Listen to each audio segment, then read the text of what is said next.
Vamos a comenzar con el ejercicio 1. En una hoja hay marcados 100 puntos en dos líneas horizontales, como se muestra en la figura.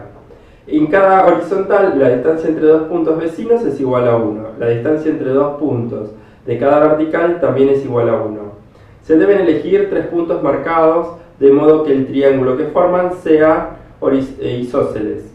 Determinar de cuántas maneras se puede hacer la elección.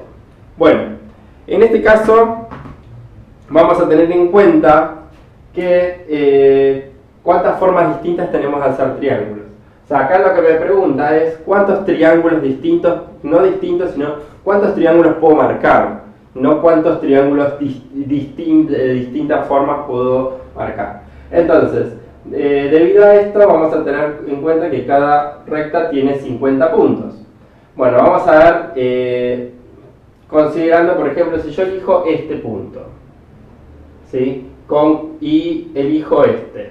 Si elijo estos dos puntos, ¿cuántos triángulos puedo formar? Tendría que elegir sí o sí uno de arriba, ¿sí? Entonces puedo elegir este o este, y me quedaría un triángulo isósceles recto de longitud 1 y una diagonal.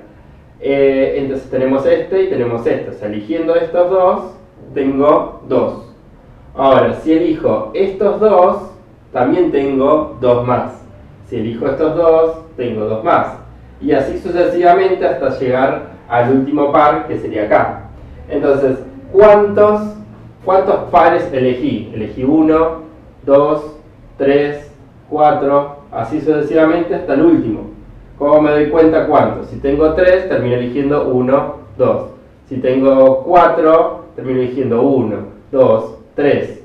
Es decir, que de la cantidad de puntos que hay, termino eligiendo uno menos. ¿Sí? ¿Por qué? Porque estoy considerando el último solamente una vez y en los demás estoy considerando 2 veces. Entonces, bueno, el primero y el último lo considero solamente una vez. Entonces, bueno, quiere decir que en 50 voy a terminar eligiendo 49 pares. Es decir, 1, 2, 3 y así 49 pares. Que por cada par tengo 2 triángulos. Quiere decir que triángulos de esta forma, sin donde la distancia sea 1, 1, tengo así o así, ¿sí? De distancia 1 y 1, y en total tengo 49 por cada uno, es decir, sería 49 por 2, y esto me estaría dando 98 triángulos. Bueno, ahora, estoy considerando solamente el elegir los 2 puntos acá. Puedo pasar también a elegir si elijo los 2 puntos arriba. Pero como voy a analizar solamente en un solo caso, y al final podría directamente multiplicar por 2 y listo. O sea, lo que voy a tener en cuenta es analizar solamente en una recta cada vez que elija 2. Y en consecuencia, el tercer punto tiene que ir arriba. Bueno, entonces, ahora veamos lo siguiente. Si tengo que elegir otro, por ejemplo, podría ser este con este. Es decir, ahora estaría eligiendo este punto con este. Entonces, sí o sí, el otro punto que voy a tener que elegir va a ser el de acá arriba. Entonces, sería un triángulo donde tengo la base de 2 y las diagonales sería raíz de 2. Bueno, entonces, lo puedo calcular por Pitágoras y demás. Entonces, triángulos de esta forma. ¿Cuántos triángulos voy a tener? Y bueno, miremos. Acá tengo 1, 2, 3 y así sucesivamente. Es decir, si yo considero todos estos, voy a tener ¿cuántos? Si considero hasta el 5, por ejemplo, tengo 1, 2, 3. Es decir, 5 menos 2. ¿Sí? Entonces, acá ¿qué voy a decir? Bueno, si no también puedo decir lo siguiente. Puedo decir, como el punto al elegir 2 puede ser este, al elegir 2 el punto puede ser este, elegir 2 el punto va a ser este. Entonces, quiere decir, los únicos que no van a ser, va a ser el primero de arriba y el último de arriba. Entonces, en total, si tenemos 50 y le quitamos esos dos, posibilidades de elegir el punto de arriba es una forma equivalente de decir, bueno, que tengan estos dos extremos. Entonces serían 48. Entonces, triángulos en donde la distancia de acá abajo sea 2, voy a tener 48. Si miramos entonces ahora que con distancia 3, es decir, eligiendo el primer punto y el cuarto, no tenemos ninguno. Entonces podemos decir que con distancia de base 3 hay 0. ¿Qué pasa si miramos ahora con distancia 4? 1, 2, 3, 4, es decir, el primero con el quinto, estaríamos usando el tercero de arriba, ¿sí? Entonces, quiere decir que con distancia 4, vamos a tener a partir del tercero. Quiere decir que no voy a usar los dos primeros y tampoco voy a usar los dos últimos. Entonces, quiere decir que no voy a estar usando 4. Entonces 50 menos 4, 46. Entonces, ahora si tengo que considerar, ahora con base 5 sabemos que no va a haber. Siempre que sea impar, no va a haber. Porque para ser impar y que sea isósceles me tiene que quedar en el medio, ¿sí? Entonces, como no hay un punto, directamente me puedo abocar con las diferentes bases pares. Bueno, entonces, si tiene base 6, ahora va a estar usando el cuarto, porque estaría dejando 3 lugares para acá y 3 lugares para el otro, o sea que a partir del 4, o sea que hay 3 que no va a usar y 3 de este lado, o sea que sería 50 menos 6. 50 menos 6 me estaría dando 44.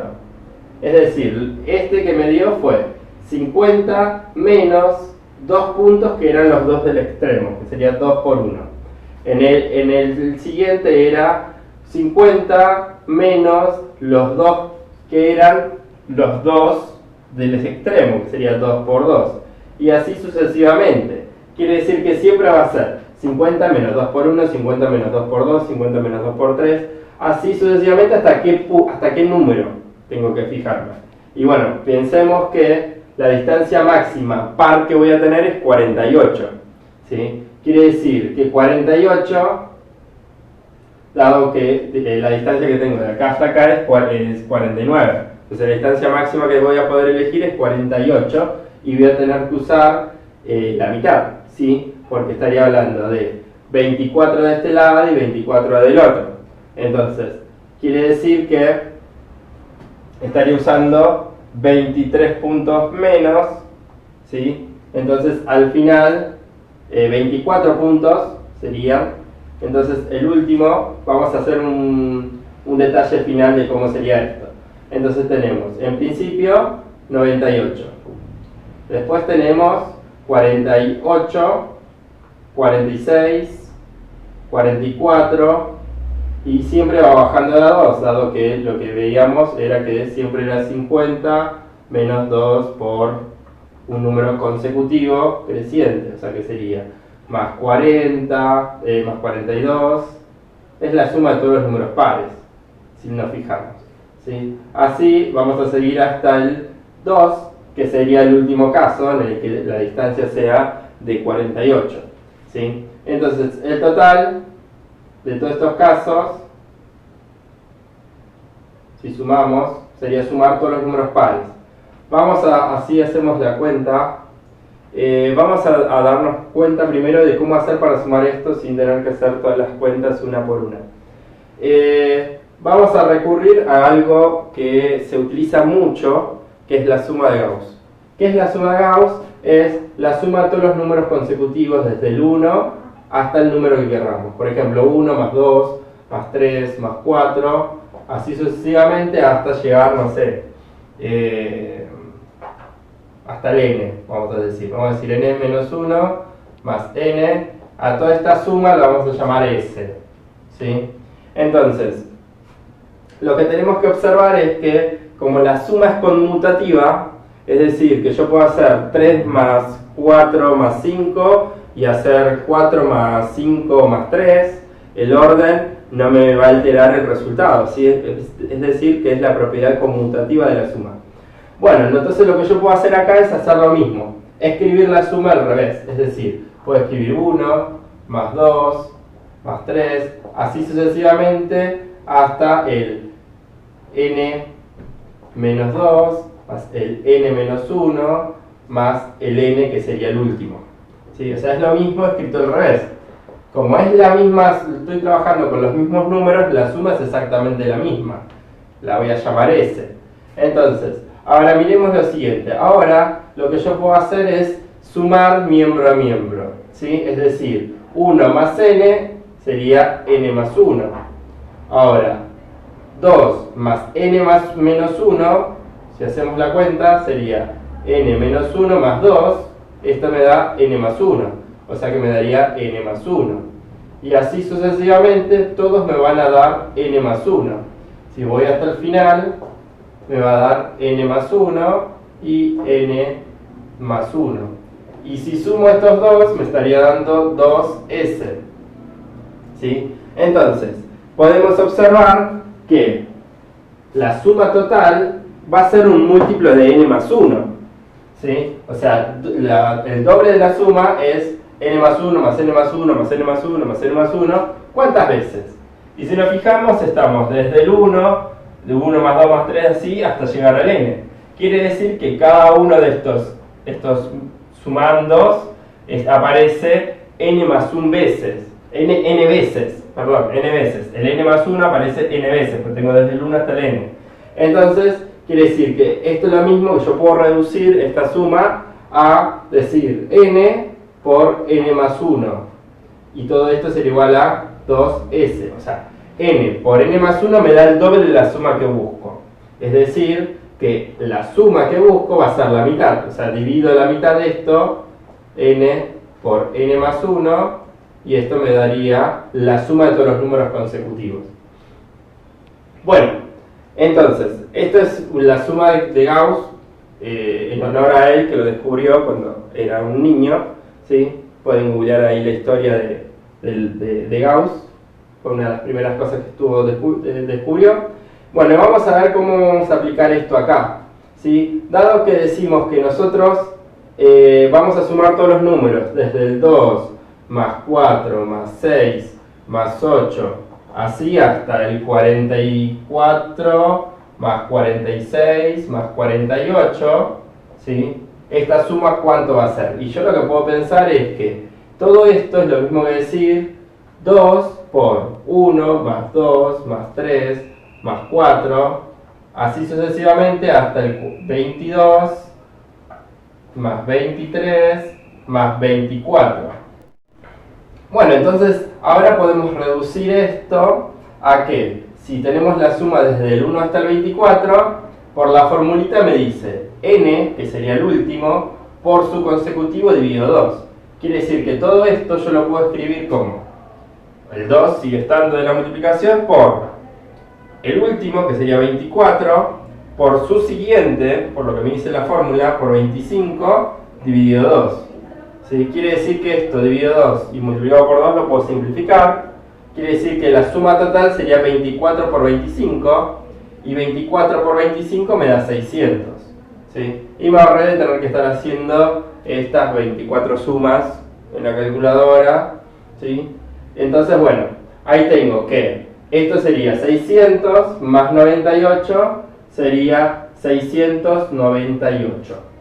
Todo esto lo hice por la última, solo por la segunda fila horizontal, ¿sí? Es decir, entonces, puede pasar que lo haga al revés, que lo haga por el de arriba. Es decir, que arriba elija los dos puntos y elija un punto abajo. Entonces, en consecuencia, yo puedo decir que si lo multiplico, si lo hago lo mismo con la otra recta, sería por 2, y esto me estaría dando 1396 formas de elegir los puntos y obtener triángulos isósceles. Tengan mucho en cuenta esto, que también se utiliza en muchos ejercicios y lo vamos a usar en el siguiente ejercicio. Bueno, veamos el ejercicio 2. En cada casilla de un tablero de 4 filas y k columnas hay escrito un número entero positivo. En cada columna la suma de los 4 números es igual a 30. Los k números de cada fila son distintos. Hallar el máximo número posible de k de columnas que puede tener el tablero. dar un tablero con esa cantidad de columnas y explicar por qué no puede tener más columnas. Bueno, en este caso, como me está diciendo que tienen que tener números enteros positivos y distintos, ¿sí? Y tenemos que buscar el máximo número posible de columnas, tenemos que pensar que tienen que ser sí o sí los números consecutivos desde el 1 hasta el número k, ¿sí? Entonces, como esto tiene k columnas,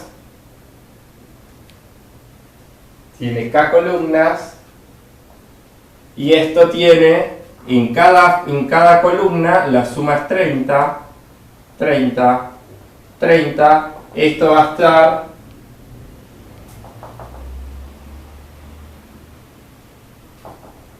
hasta la última, cada una de estas va a ser 30, ¿sí? Ahora, como estoy diciendo que yo acá tengo que acomodar todos números distintos desde el 1 hasta el k, ¿sí? Porque tienen que ser de menor a mayor, ¿sí? Voy a utilizar todos los números consecutivos, es decir, voy a usar los números 1, más 2, más 3, así hasta llegar al k, ¿sí? Es decir, que si yo sumo todos estos números, voy a obtener k por k más 1 dividido 2. ¿Por qué? Porque es la suma de Gauss, los números consecutivos desde el 1 hasta el k. Esto va a pasar en algún orden, como estén acá, y en algún otro orden, como estén acá, la suma va a ser la misma siempre. Entonces, acá también la suma va a ser k por k más 1 dividido 2. Y este también, k por k más 1 dividido 2, y este también. ¿Sí? Ahora, si yo sumo, como tienen que ser todos los mismos números desde el 1 hasta el k, en algún orden de forma tal que la suma vertical sea siempre 30, ahora miramos, si sumamos las 4 filas, vamos a obtener como resultado, si sumamos todo esto, sería 4 por k más 1 dividido 2. 4 con 2 puedo simplificar, me quedaría lo mismo que 2k por k más 1. Es decir, la suma de todos los números del tablero, ¿sí? Lo que yo hice fue sumar todos los números del tablero. Al sumar las 4 filas, obtuve la suma del tablero total. Pero ahora a su vez, tengo que cada una de las sumas en vertical de las columnas es 30. ¿Cuántas veces? Y depende de la cantidad de columnas que tenga. Como dijimos que va desde el 1 hasta el k, hay k veces esta suma. Quiere decir que la suma total del tablero, según esto, es 30 por k. O sea, 30 por la cantidad de columnas. Y todo esto tiene que ser igual a 2k por k más 1. Como vemos, de ambos lados estamos multiplicando por k. Entonces podríamos dividir por k en ambos casos y simplificamos. Me quedaría que 30 es igual a 2 por k más 1. Entonces, bueno, ahora que tenemos el 2 multiplicando, lo puedo pasar dividiendo. Me quedaría que k más 1 es igual a 15. Por lo tanto, k es igual a 14. O sea, ¿qué quiere decir esto? Quiere decir que para que la suma de las 4 filas sea igual a la suma de las 14 columnas, o sea, k debe valer 14. Para que se cumpla lo del tablero, como máximo k debe ser 14. Ahora, o al menos 14 cumple con esto. Números más chicos, por ahí pueden ser que cumplan. Ahora vamos a ver qué es lo que pasa con un valor más grande. ¿Qué pasa si yo tengo, por ejemplo, el 15? Vamos a analizar por cada uno de los lados. Se analizo las columnas, sería 30 por 15. Esto me da 450. Es decir, por 14 me daba 420, 30 por 14 me da 420. Y ahora, ¿qué pasa si sumo las filas? Sumo las filas, antes me daba 2 por 14 por 15, es decir, 15 por 28 por 15 o 30 por 14, que es lo mismo que acá, me da también 420. Pero ahora, si cada una de las filas es 15, esto me estaría dando 30 por 16. 30 por 16. Entonces, esto me da 480. ¿Sí? Si analizamos, este aumentó en 30 y este aumentó en 60. Ahora, ¿qué pasaría? Obviamente con 15 no se puede, pero vamos a analizar qué es lo que pasa en lo sucesivo. Al hacer 30 por 16, es decir, si hubieran 16 filas, vemos que esto daría 480, es decir, volvió a aumentar 30, ¿sí? Porque por cada columna aumentaba 30. Ahora, ¿qué pasa si este fuese 16? Entonces me daría 16 por 2, 32 por 17. ¿Y esto cuánto me da?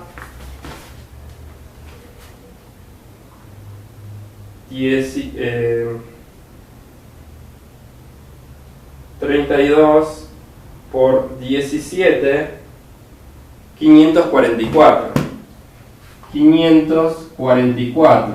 Bueno, y claramente esto aumentó en 64 ahora. ¿Sí? Vemos que esto, lo que es la suma por filas total del tablero, va aumentando mucho. ¿Sí? O sea, cada vez es más grande y este se mantiene siempre constante.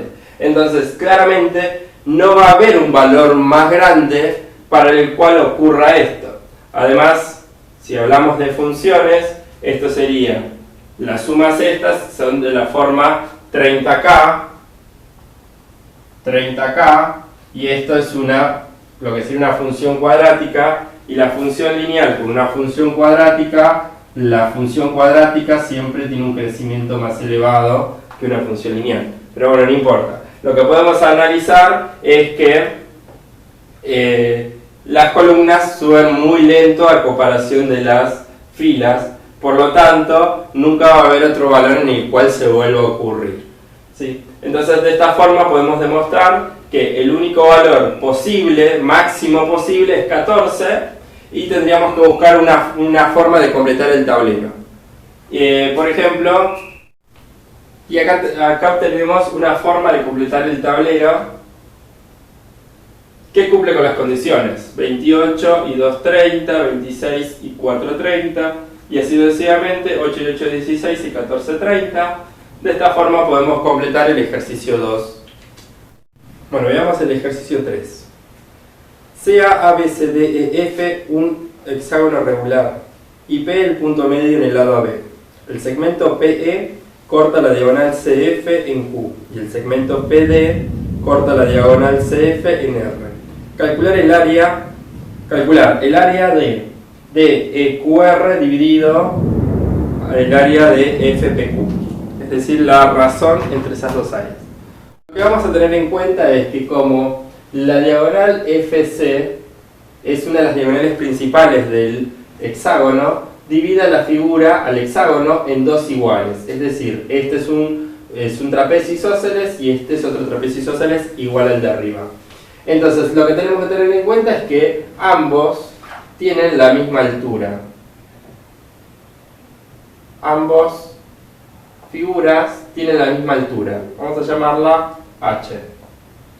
¿Sí? Entonces, ahora, como la fórmula del triángulo es base por altura dividido 2, y la fórmula del hexágono es base mayor más base menor por la altura dividido 2, observemos que cada área está siendo multiplicada por la misma altura y ambos dividido 2. Entonces, lo que vamos a tener en cuenta acá es que la relación que vamos a estar buscando es la suma de las bases y la base del triángulo. Es decir, para calcular el área vamos a hacer ED por más QR dividido la base FQ. No es necesario los paréntesis. Entonces, lo que necesitamos ver básicamente es esto.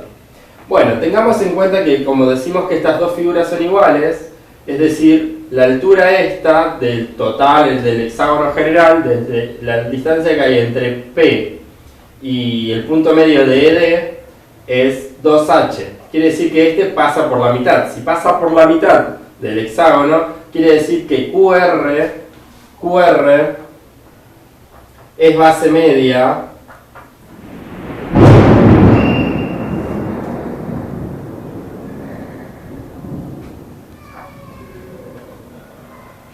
quiere decir que QR es base media del triángulo EPD. Es decir, que QR es igual a ED dividido 2. Es decir, es medio ED. Entonces, si a ED le sumamos QR, es lo mismo decir 1 más un medio, es decir, que esto sería 3 medios ED. Entonces, ahora, nos falta ver cuánto es FQ. Teniendo en cuenta que por ser un hexágono, la diagonal principal, FC, es igual a 2 veces el lado del hexágono, ¿sí? Es decir, si yo uno esto con estos, me quedan triángulos equiláteros. Por lo tanto, este es igual a este va a ser igual a este, igual a este. Por lo tanto, FC es igual a 2 ED. O D, lo mismo. Entonces, ahora, dijimos que este es medio ED. Lo que nos quedaría ver es cuánto mide este, y si calculamos cuánto mide este, vamos a ver cuánto mide este. Entonces, analicemos lo siguiente. Este es un triángulo EDP, es un triángulo isósceles, dado que este es un punto medio y la distancia que tenemos de PD es la misma distancia que hay a EP. Por lo tanto, estos dos son iguales, dado que esta es la perpendicular, ¿sí? Y dividen puntos medios, por lo tanto estos dos ángulos son iguales.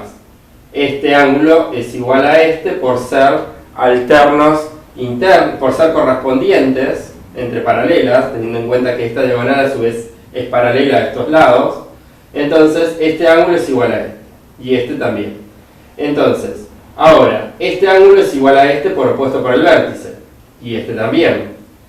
Ahora, miremos que este es un ángulo de 60, ¿sí? Porque todo este ángulo es de 120, y como la diagonal principal lo divide en 2, es de 60 también, y es igual, lo mismo pasa de este lado. Quiere decir que en consecuencia este ángulo de acá es igual a este. Quiere decir que ahora estos dos triángulos van a ser iguales. ¿Por qué? Porque tienen un lado en común, que es el lado del hexágono. Entonces estos dos triángulos son iguales ahora. Quiere decir que FQ es igual a RC. Y tenemos que FC es igual a 2ED y a su vez es igual a FQ más QR más RC.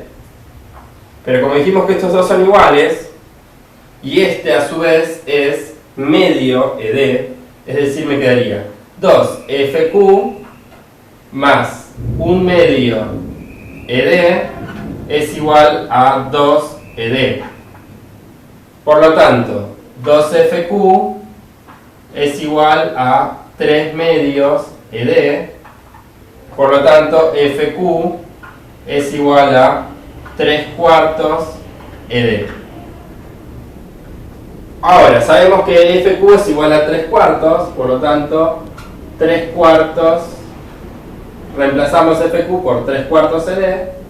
ED con ED podemos simplificar y hacemos la división. 3 medios dividido 3/4, esto me da 2. Y de esta forma podemos concluir que la relación que existe entre las áreas es igual a 2. Otra de las cosas que podríamos haber hecho era, dado que por ahí no nos damos cuenta cómo relacionarlo, lo que podríamos haber hecho era decir, bueno, el lado del hexágono mide 1 y trabajar con ese lado 1 y empezar a calcular todo, ¿sí? Es decir, las bases, si esto sería 1, este sería un medio, calcular la altura por si no nos damos cuenta de la relación que podemos establecer entre las áreas, y vemos que la altura la podemos calcular por medio de Pitágoras. Si esto mide 1, esto va a medir un medio, entonces ahí calculamos por Pitágoras la altura. El FQ también lo podemos calcular del mismo modo que está acá, pero con valores, ¿sí? Y de esa forma podemos por ahí calcular ambas áreas y hacer la división, y vamos a llegar a lo mismo. Pero como en este caso no era necesario, no le puse valores ni nada, porque aparte me están dando un problema general en donde se supone que pasa en cualquier figura. Entonces de esta forma podemos demostrarlo para todos. Bueno, espero que les haya ido bien. Cualquier consulta lo hacen en los comentarios y nos vemos en el Nacional.